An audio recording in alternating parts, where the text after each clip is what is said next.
আসসালামু আলাইকুম, কেমন আছেন সবাই? আজকে আমার ছোট ভাই বাসায় এসেছে, তো ওর পছন্দের টাকি মাছের ভর্তা বানাচ্ছি।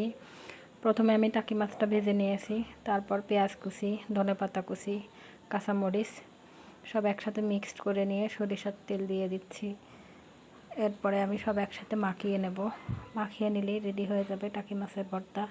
আপনারা কে কীভাবে টাকি মাছের ভর্তা করেন আমাদের সাথে শেয়ার করবেন। আর এই টাকি মাছের ভর্তাটা গরম ভাতের সাথে অনেক মজার।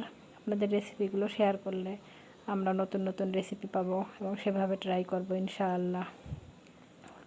এই তো আমাদের রেডি হয়ে গেছে টাকি মাছের ভর্তা। আর করেছি নাপা শাকের শোলকা। আমাদের উত্তরবঙ্গের এটা একটু জনপ্রিয় খাবার, উত্তরবঙ্গের মানুষরাই নাপা শাকটা চিনবে। তো একদিন আপনাদের সাথে পুরো রেসিপি শেয়ার করব। আমি এই শাকটা রান্না করতে শুধুমাত্র রসুন, কাঁচামরিচ, খাবার সোডা আর লবণ ব্যবহার করেছি। একদিন পুরো রেসিপিটা শেয়ার করব ইনশাআল্লাহ। আপনারা কে এই নাপা শাকটা চিনেন এবং নাপা শাকের শোলকা খেয়েছেন আমাদেরকে কমেন্ট করে জানাবেন। আল্লাহ হাফেজ।